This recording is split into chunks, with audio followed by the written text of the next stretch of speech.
This is a Divorce Curious podcast. I'm your host, Lisa Mitchell. If you're here, your life and marriage might kind of suck right now, and I've been exactly where you are.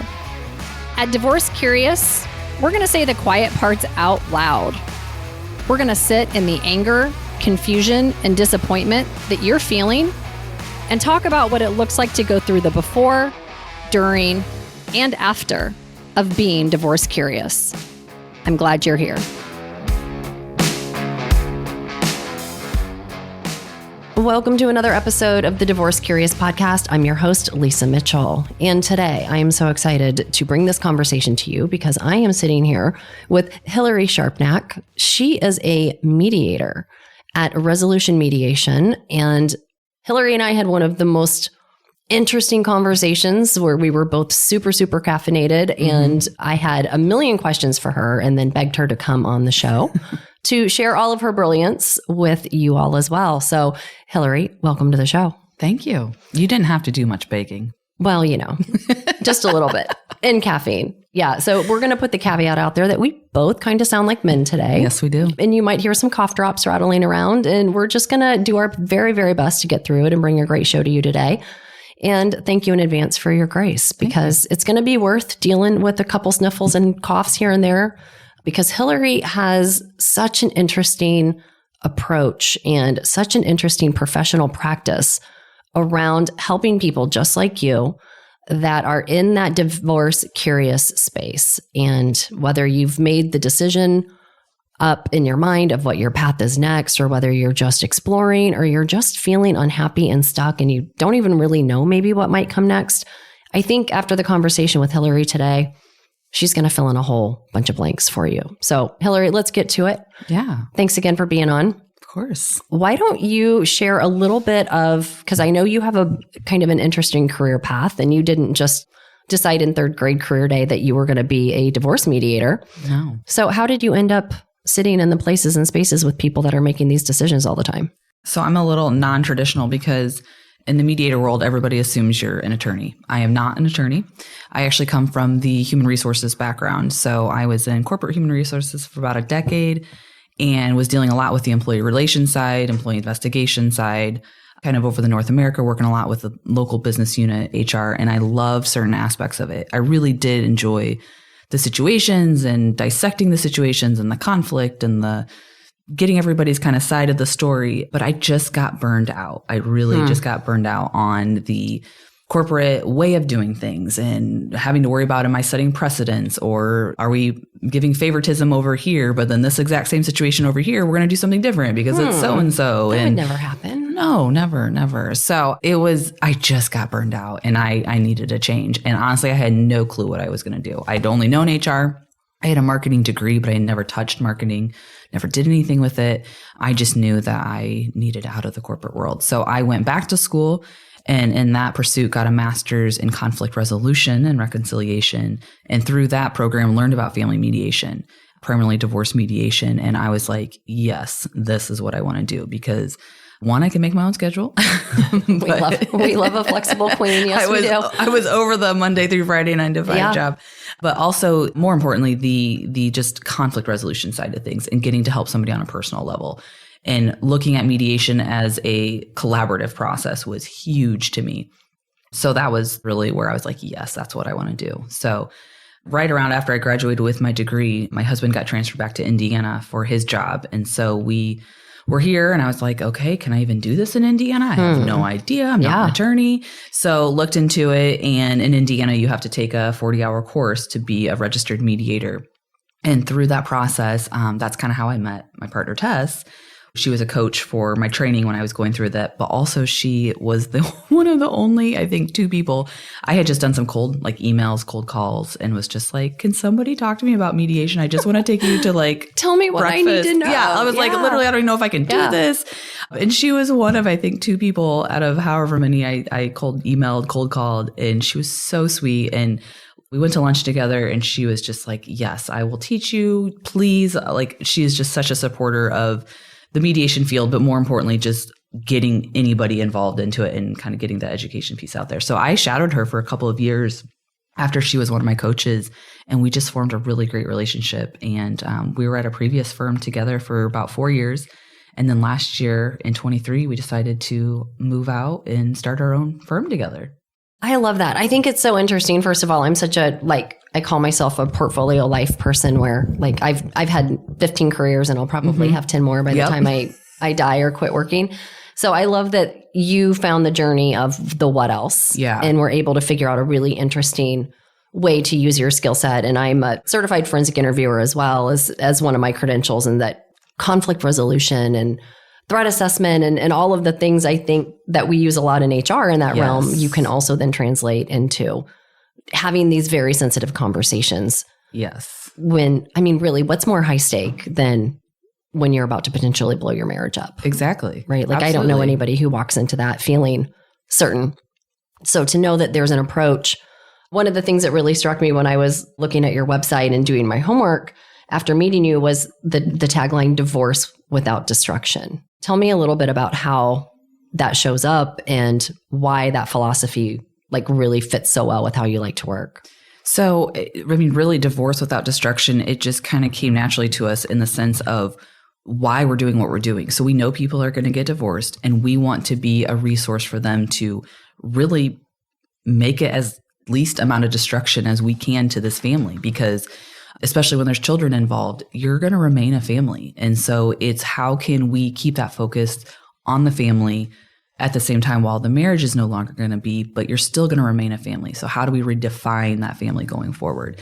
And so Tess can always, of course, say this better than I can, but we know we cannot make divorce painless, but we certainly try to lessen the pain.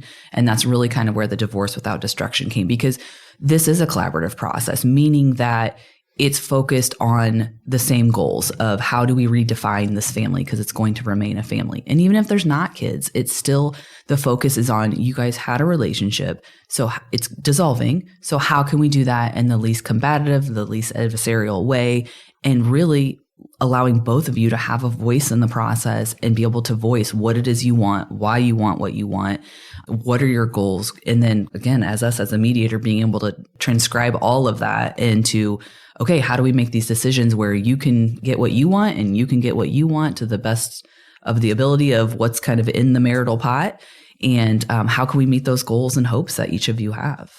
Yeah, I love that idea. And I'll tell you, when you were first explaining to me what mediation was and how it worked in the context of divorce, for me, it was totally new information. Mm-hmm.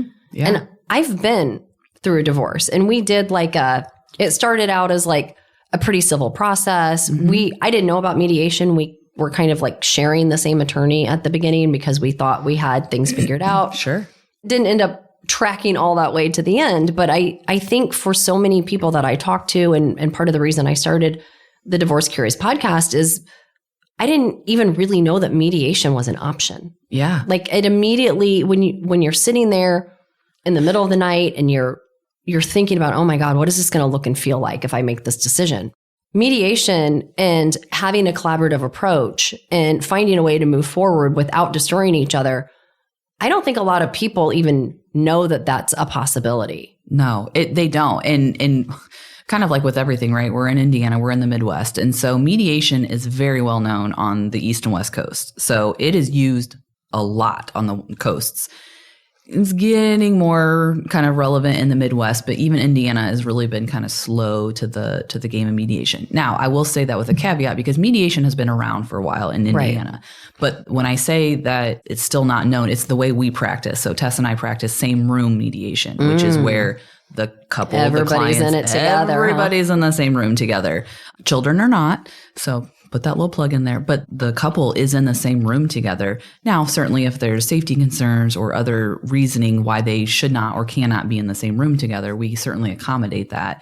But we just feel and believe that you two are making the decisions for your family. So you two need to be able to talk and communicate and hear each other. And doesn't mean that you guys have to get along. Doesn't mean you have to like each other. Doesn't mean you have to look at each other. I don't care. But you need to at least be in the same room to kind of hear each other and work together to figure out this is your life. It's not my life as the mediator. I'm here to guide you, provide the information, and help you through the process. But again, it's you two as the decision makers.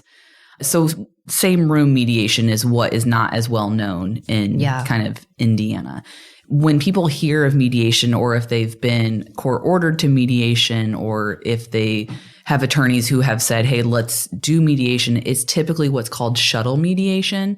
And that's where one party is in one room, the other person's in the other room. If they have attorneys, usually they do, but they're in separate rooms. And the mediator is shuttling back and forth between the two rooms. Right. I think that's what people are more familiar of, lawsuits or settlements or whatever. Yes. People are thinking it's this contentious back and forth between attorneys. Right. And it works to some degree, but it's still treated as a business negotiation because the mediator is still the negotiator going back to the couple saying, okay, well, what are you essentially willing to accept? And here's what he or she is not willing to accept. And what about this? And so the mediator's going back and forth. And again, it's treated like a business deal, and it's not. It's a family. I mean, yes, it's still a dissolution. It's still a legal process, but this is a family. There's feelings involved. There's thoughts that should be shared. All of that you can't just remove and expect not to come into play when you're in a divorce situation. Right. So who do you find most often seeking you out? We'll just say a normal couple is coming, they're considering divorce, they've communicated. Mm-hmm. First of all, is it that most of the time both people are aware that someone's interested in a divorce? Or are you fielding calls of one person kind of exploratory? Like what is kind of that intake or that beginning conversation look like when somebody's finding you? Yeah. I mean, honestly, we get all walks of life, for lack of better words. So we'll get, the majority of ours is both spouses are seeking or wanting to seek the separation or divorce process. But we often get calls of just saying, hey, I'm thinking about divorce. I don't want to have to use an attorney if I don't want to, or, whatever the case is, I'm just exploring options. And so sometimes they don't even know if their spouse, one, is even going to agree to a divorce, or two, agree to the mediation process, but they're really just in the information gathering phase. And we love just when people call and are just asking for information, because we want people to know about this process as much as possible. Doesn't mean that we're always the right fit for everybody. Right. We certainly would love to be, but at the end of the day, we just want people to know about mediation, especially same room mediation, and what the advantages of it are. So kind of going back to your question, sorry, long-winded here. But yeah, typically it will be one spouse is calling because they are getting ready to enter the divorce process. But we also get one spouse in the case where one spouse is calling us and they don't think the other spouse is going to agree to mediation because they want and only know about kind of the traditional litigation route, or there's so much anger, so much hurt that they can't even envision their partner agreeing to a process of calling it collaborative, which is great conversations to have with them. And we kind of give them some tips and some talking points to kind of use with their spouse of like, hey, here's what mediation is. But more importantly, it's like, hey, just have your spouse give us a call. I'm happy to talk with them and give them the information. Let them have the space to ask the questions they want. We offer free informational meetings or consults. Oftentimes it's both spouses together. Yeah. But a lot of times they're separate because, again, one spouse is called kind of getting the information, and then the other spouse we're meeting with at a later time to kind of give them the same information. Who's calling first more often, men or women? Gosh. I'm so fascinated by who does what honestly, in this process officially. I would say women. Women are typically the one who is kind of seeking out and doing the research, doing the information gathering, or it's my friend went through this process, or I heard about it through so-and-so. And so it's usually like the woman that kind of has either heard about it in a social setting or has known somebody personally that has gone through the process. But they're typically the first ones that will reach out and say, hey, we're looking to do this process. Okay. And then a follow on to that, just strictly out of my curiosity, and I'm nosy. Is it usually is the catalyst for beginning this process usually something sort of like some sort of catastrophic betrayal, or is it general disenchantment, or is it we've grown apart? Like, is there kind of a temperature on like the degree of severity that you normally hear, or does it run the gamut? It runs the gamut. I mean, it's from all levels of conflict. I mean, I was just explaining I was doing an informational earlier today, and I was explaining to them, like, we see people who come in and they're honestly like the best of friends, and they just are divorcing because they just want something different. They need something different, whatever the case is. And then we have to the complete opposite extreme where they don't even speak. They literally are not speaking unless it's through texting, or if it's directly related to the kids, they don't even want to look at each other. I mean, so we have all walks of life that kind of come in through the process. Have you ever gotten a phone call where you were like, absolutely not mediation? Like, don't even look at mediation. Like, are there some circumstances that are like, no, this is not. Oh, absolutely. I mean, first and foremost, domestic violence of any kind. Right. Not that we can't or mediation can't be successful. It's just there needs to be a lot more protective layers that kind of come into that process. Thank you for that. Yeah. So we screen for DV with all clients in our initial intakes. And then we kind of gauge from there. But also the big one that we tell everybody is this is not a process if you want to punish each other. So if you are looking to come in here and take your spouse for everything they're worth and you want to punish them and you want to keep them from seeing the kids, this is not the process for you. It doesn't mean that you can't express your hurts and your frustrations and your whatnot, but this is not a process for you to come in and try to be the winner. Nobody wins in divorce, first and foremost. But second of all, I mean, if you want to punish the other person, then go hire an attorney and have that attorney fight for you because they have that obligation to get as much as they can for you as their client. But here, it's how do we take what's here and create as much of a win-win solution? Yeah. And do you find that most people are like, that's the approach they're looking for? Or do you find that some people are like, yeah, no, thanks, I'm going to go get an attorney? Like, are people pretty upfront with you feel like, on what their outcome is or kind of what point of view they're coming from as far as punishment versus collaboration? Yes. Pretty quick? Yes. I mean, so here's the thing, and it kind of answers a little bit of your previous question, is when people are reaching out to us, it's because they want a process where they have a voice, they have the control. Yeah. Or it's just because they want to save money, which is very valid as well. Because they're coming to us, they're seeking us, it's voluntary, right? So it's not a court-ordered mediation typically. Right. So we know kind of off the bat, if they're at least asking about the process, they have the ability or the desire to be agreeable, collaborative, whatever word you want to use. It's not I'm going to use this process to punish my. Now, that's not to say that people don't use that word or don't come in and say, listen, I don't want him or her to have parenting time, or I want to make sure I have all the retirement or whatever. I mean, no, absolutely. People come in and they have expectations of what they want out of the outcome. And that's where our job as a mediator is to hear that, to listen to it, to apply it to the process, but more importantly, reality test it and see, okay, so this is what you're wanting, but here's kind of the outcomes of here's how it could play out. Is that really what you want? And that's our job as mediators, is to walk them through that. And then also, if the other person's asking for the same thing, well, you can't both have the same thing. Yeah. So, where do we find the middle ground there? Well, and I think that's so helpful because I'm thinking back to when I was going through my divorce process, and there was, whether it's through TV or friends that have gotten divorced or people that that have had experiences, I think you kind of come in with an idea of, and I'll use the term for lack of a better term, like what you're entitled to. Oh, absolutely. Right. And how close do you find most people are when they start working with you to being like having the realistic expectations of what entitlement actually looks like and how much of it is up for debate versus guided by state guidelines? Mm-hmm. And how informed are people, do you think, or how close to reality are they when they first come in to work with you?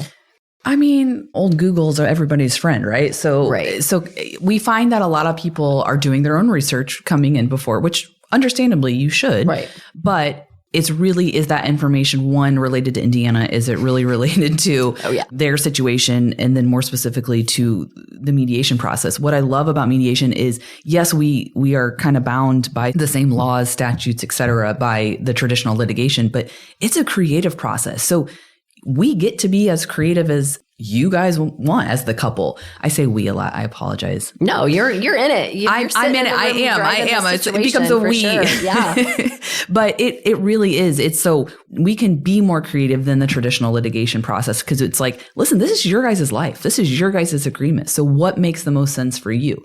Now, certainly, the laws and the statutes and stuff kind of guide some of that conversation, especially around the financials and the specific parenting time. But we can do whatever the clients want to do, within it being obviously legal. Right. But our, as a mediator, definition of fairness is not relevant, because our definition of fairness is not what the client's definition of fairness is. So what you need the parenting and want the parenting plan to look like, that's up to you guys. We're just here as the mediator to give you that information and to explain the information in a way that's relevant to your situation in your case. I think that's such a great call out for anybody listening to this that is sitting in that kind of divorce curious space, and your friends and your family, everybody's going to have big opinions about everything that you're doing. Oh, but absolutely. I think one of the things I was most surprised about is how little, through using the traditional attorney route and going straight, into the court, is that there's not a lot of gray space. Like there are pretty well-defined state guidelines, and exception handling to those guidelines are either you've come together collaboratively with the mediator or some sort of agreement prior to entering into the courtroom where the guidelines just kind of carte blanche rule everything. Right.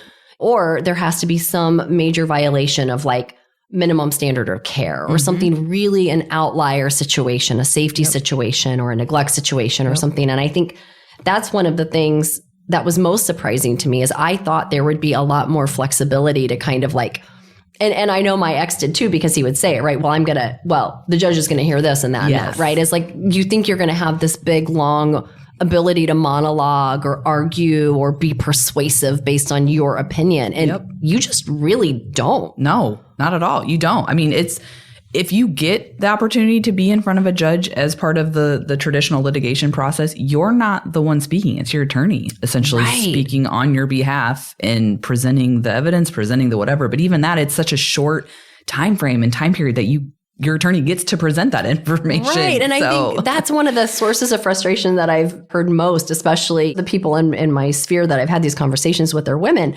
And they're so frustrated because they want to do mediation or they want to do a collaborative. They want to figure some of these things out before they get to court. And the other side is like, well, when I go in and I tell them this or I show them that, they're going to say this or that. And like not really understanding that it's like, it's pretty much already defined. Oh, yeah. Right. And there's not a lot, no matter how compelling or passionate your argument is, who cares? Right. I mean, essentially. So to me, it seems like, and correct me if I'm wrong, looking at a route like working with you and going through mediation is really like, if you think your opinion or your persuasiveness or your argument needs to be factored in, doing it in mediation prior, is that the right assumption there?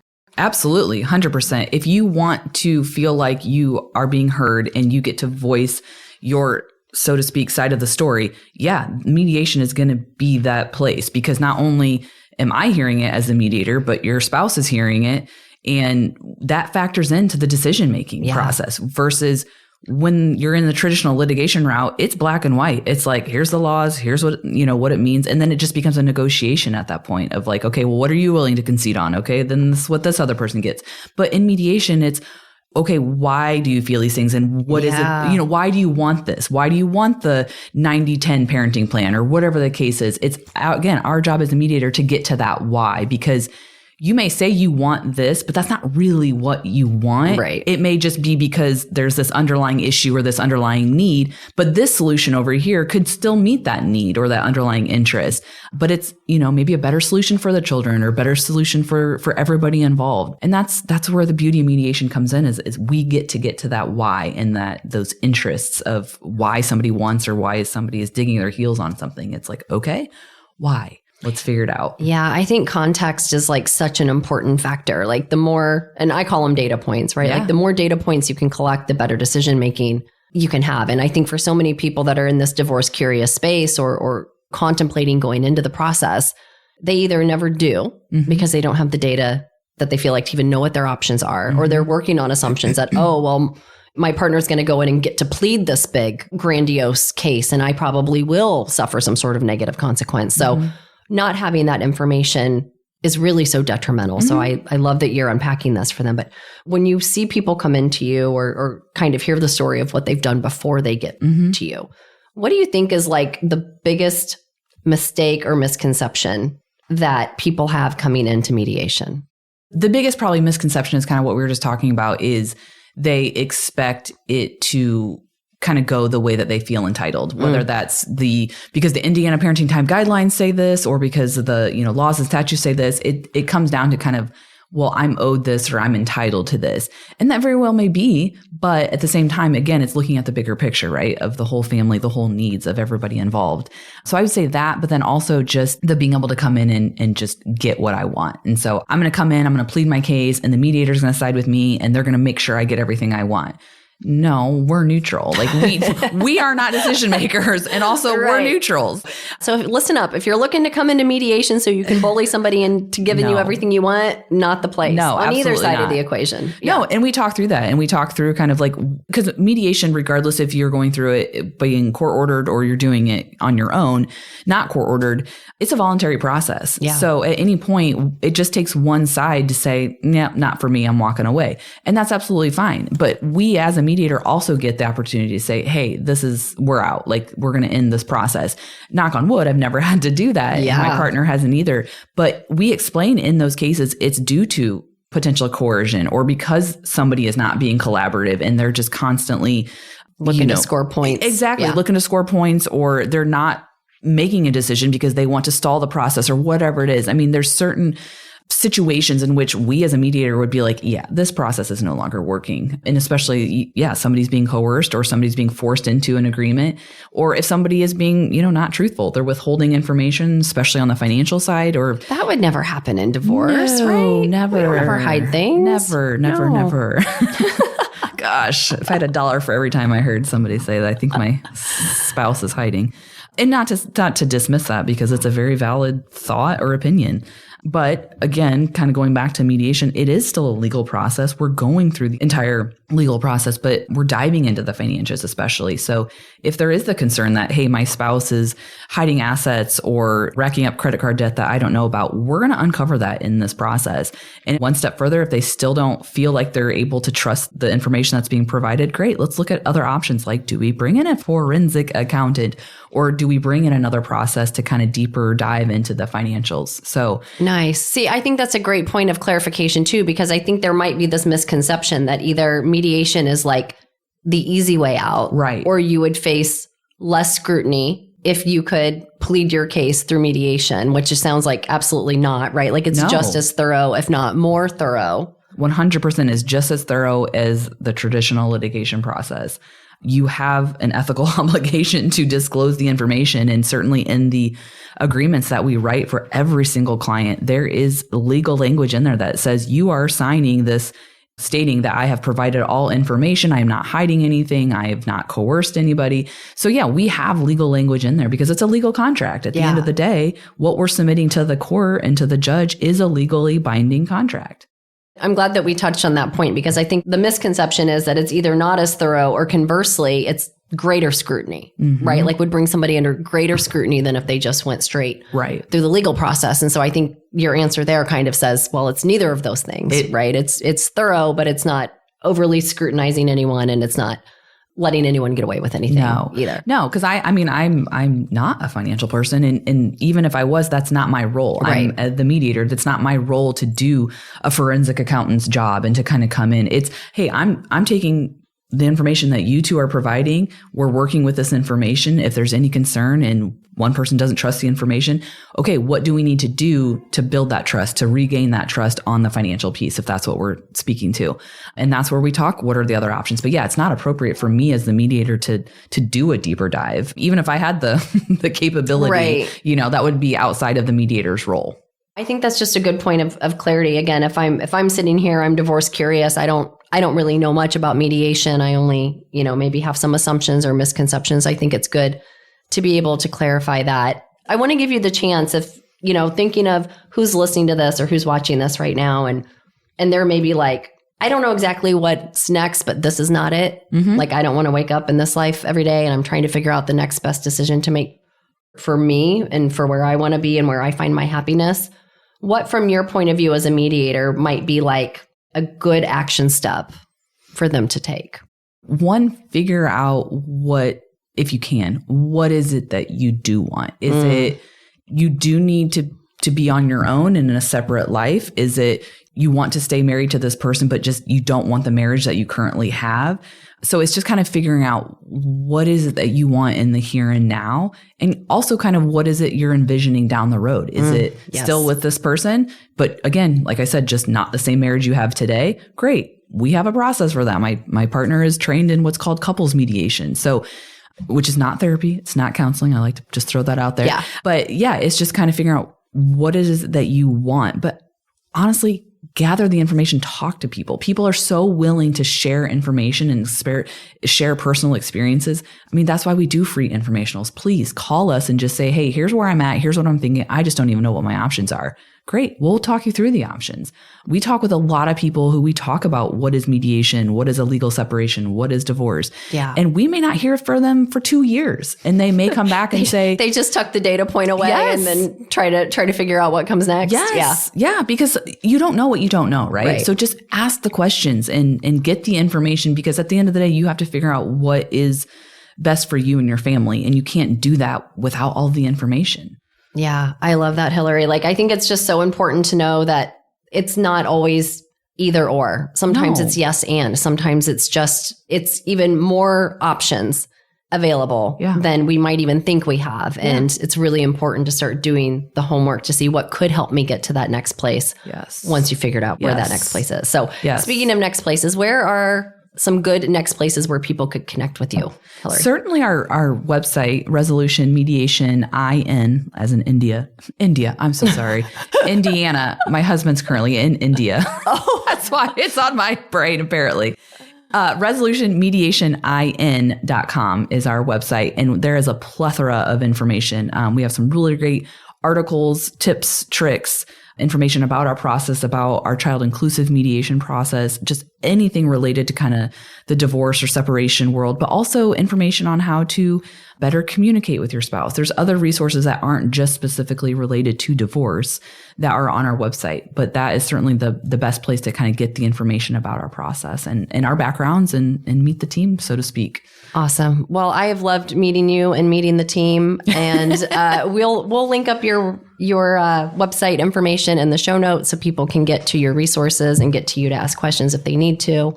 And for the rest of you divorce curious listeners out there who maybe didn't know about mediation, but now you do, I would love to get your thoughts, your comments, if mediation might be right for you, what other information you'd like about it, because I know if I ask Hillary really nice, she'll probably come back and do a part 2 for me. So leave your questions in your comments. And as for us, always like, follow, share. If you know somebody who is on the divorce curious journey and mediation might be a good next step for them, please share this episode with them. And until next time, be good to each other.